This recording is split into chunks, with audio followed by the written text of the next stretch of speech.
soul of St. Vincent and the Grenadines. WEFM is SVG.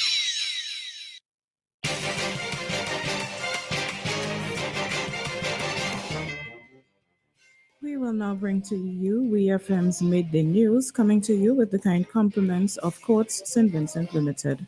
Get another action up, ready cash Black Friday. This is a chance, so let it slip away.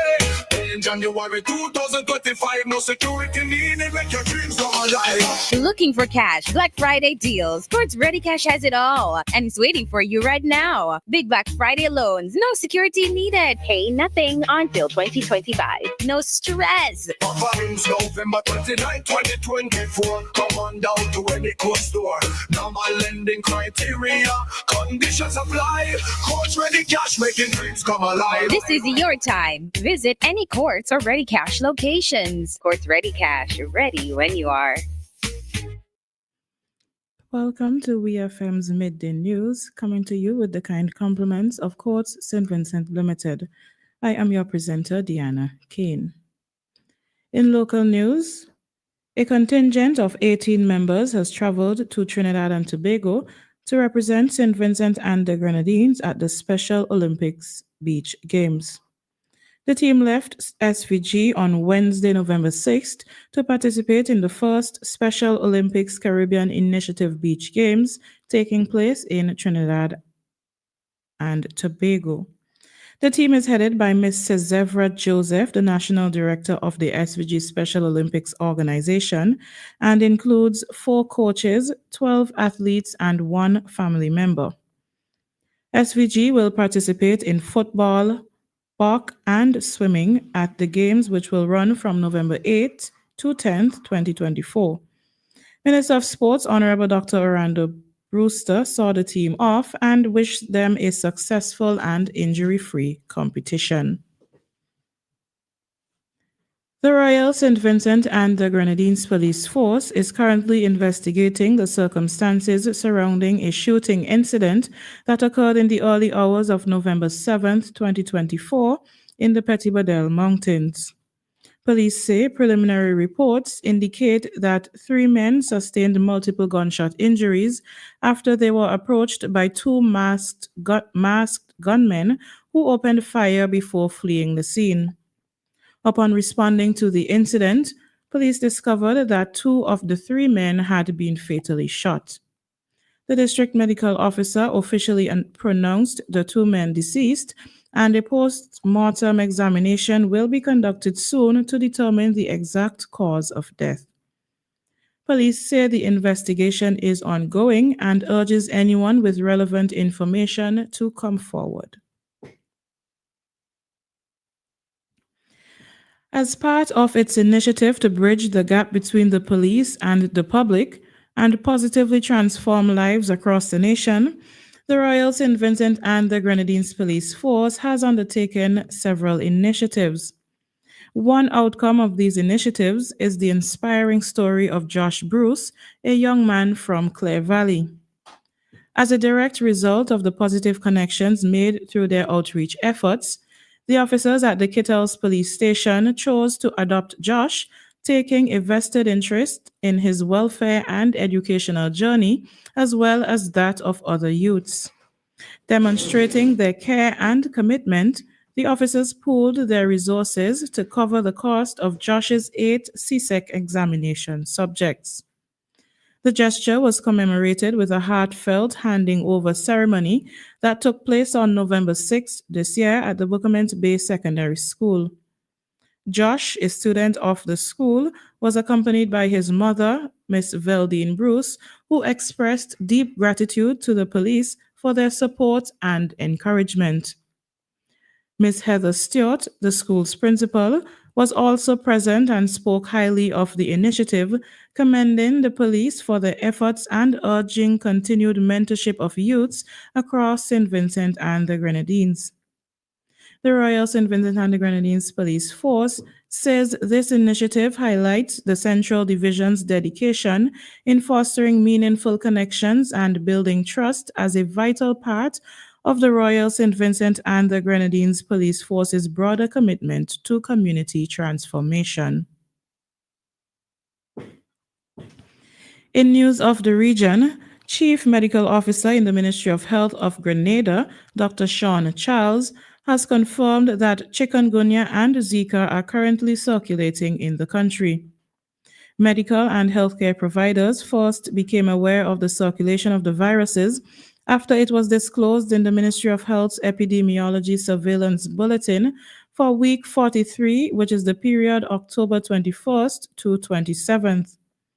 Charles clarified that it is one positive case each for both medical conditions that share the same and/or similar symptoms like dengue.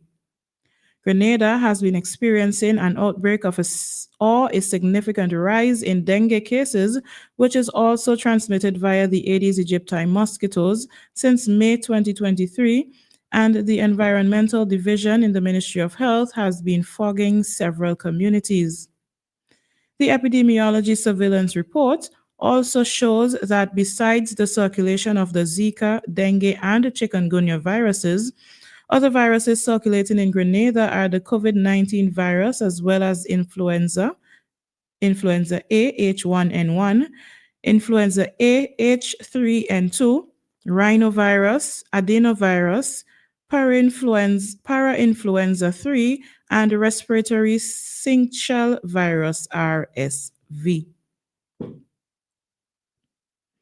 The Cabinet of Antigua and Barbuda has sought out the Scotland Yard to offer their expertise on 3 criminal investigations: the death of a Minister of Parliament and the death of 2 young women.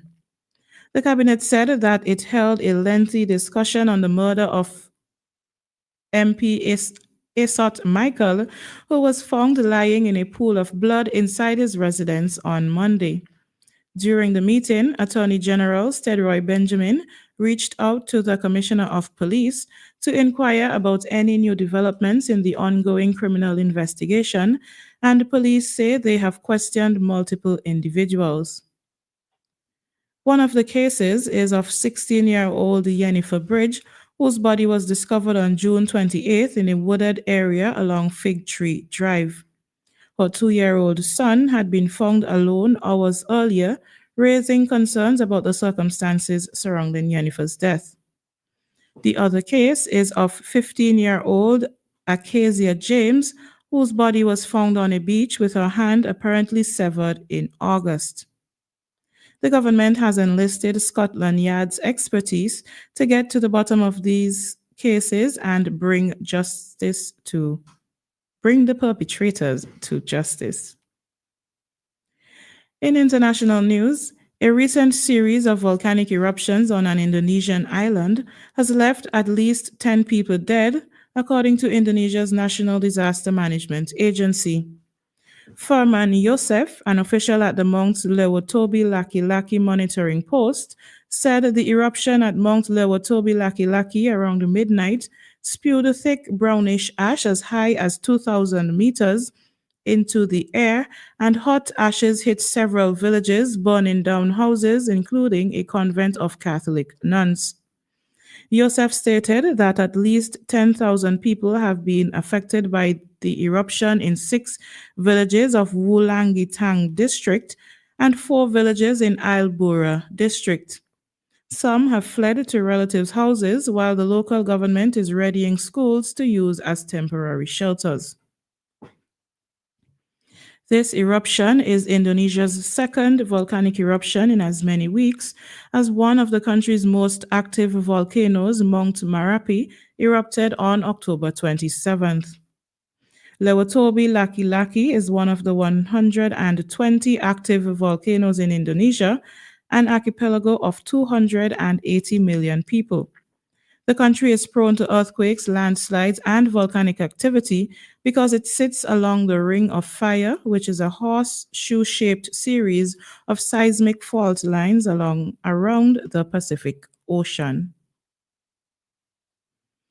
And in sports, defending Festival Division champions, All Pro Masters, recorded their 3rd consecutive victory, outperforming New York Masters by 9 wickets in one of the rain-interrupted games at the Park Hill playing field.